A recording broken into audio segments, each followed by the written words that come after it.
Brene Brown says that shame is the fear of not being worthy of connection.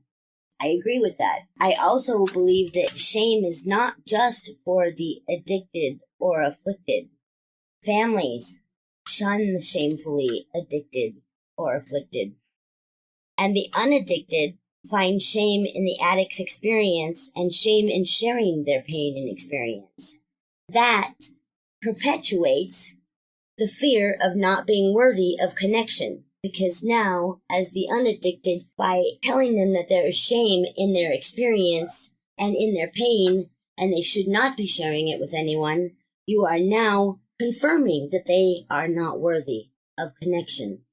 So the family, the friends, the loved ones, those who are not the recovery are ashamed. They don't want anybody to know because they're guilt by association. If this person who is of me is somehow tainted or broken, it's a stain on their family. Yeah. It's a stain on their family. It's the same idea as the honorable Chinese. If you dishonor the family, you're out.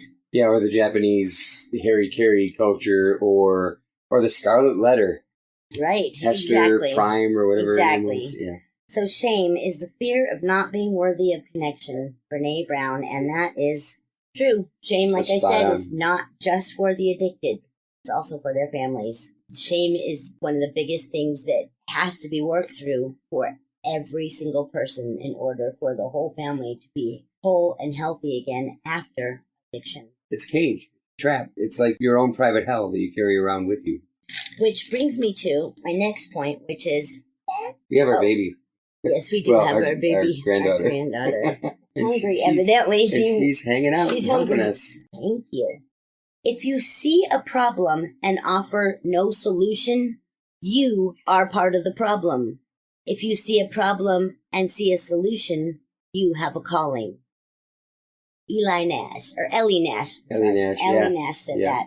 It's totally spot on. Right? And I refuse to continue to be part of the problem, which is why we're doing this here today. Because I see a problem and I see a solution. And I'm willing to put it out there for everybody. Push through the shame and the pain and the embarrassment of having my story be told. Use it as a solution to a terrible, terrible problem that we have of addiction in this country. While you were in your in your addiction, I didn't want to tell anybody about it because I didn't want to expose you. I loved you. I didn't want to tell anybody. But after you got clean, I kept asking myself and praying, like, what can be done about this? What stuff can be done to help? I didn't know. Police are overwhelmed. There's not a whole lot they can do about it. And then one day I woke up and went, well, I can do something. There's some set of skills I have that I can bring to the table where I can do something about it. I don't know what good it does, but obviously here we are. And the response has been great. It's been very encouraging. Especially in our own little desert community. And there's just a couple little towns out here in the dust and the dirt and the cactus and the heat that have been devastated, absolutely devastated by drugs.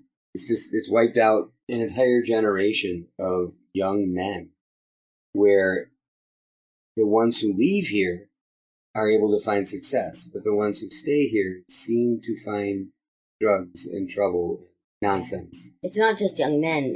There's so many young women out here that have become these drug-induced baby factories where they just have baby after baby after baby, and they just still stay in their addiction, and their babies get adopted and thrown into the system. Who knows what happens to them? Who knows what happens to them? One of them was right here eating a hamburger. That's true. She didn't get thrown into the system. No, she didn't. We got very lucky with this one. I wanted to talk about trust because I saw yet another quote from Charles Feldman. Actually, Brene Brown quoted it, and I copied it from her, but the original quote is from Charles Feldman. The definition of trust is choosing to make something important to you vulnerable to the actions of someone else. And that's kind of what we're doing here. Yeah. We are choosing to make something that is important to us vulnerable to the actions of everybody on the internet. And in our families and our communities. And in our families and our communities. And that's a lot of trust, especially when people are ashamed of you. Yeah. Okay, and the definition of distrust is what I have shared with you that is important to me is not safe with you. That's where we lose a lot of families.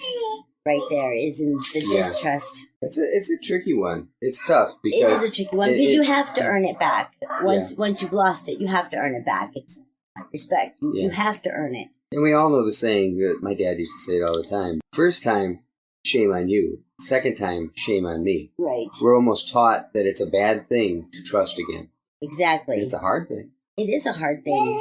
And we are taught to not trust again. And that's not okay because people do change.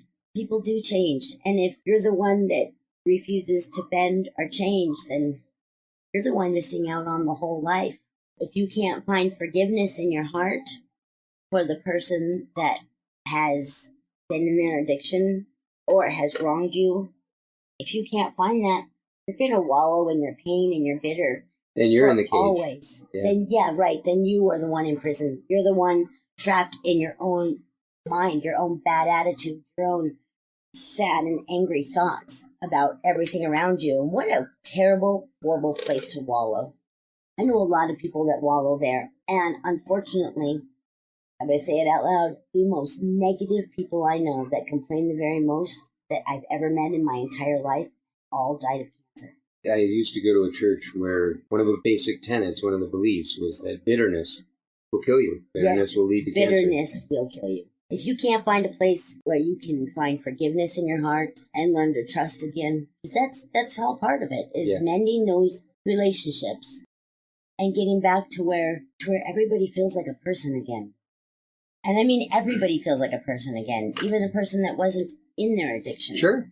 While you were using, I held my breath emotionally for years, to the point where when it came time to exhale, I couldn't do it. You were mad and you didn't believe me. Yeah. Well, and it wasn't just you. It was life. I didn't know how to respond to life that wasn't tense and stressful. Or chaotic. Or drug-induced. Yeah. In case you can't tell, we have a baby with us right now. We are Mark and Micquette and the baby, and we are all just walking each other home.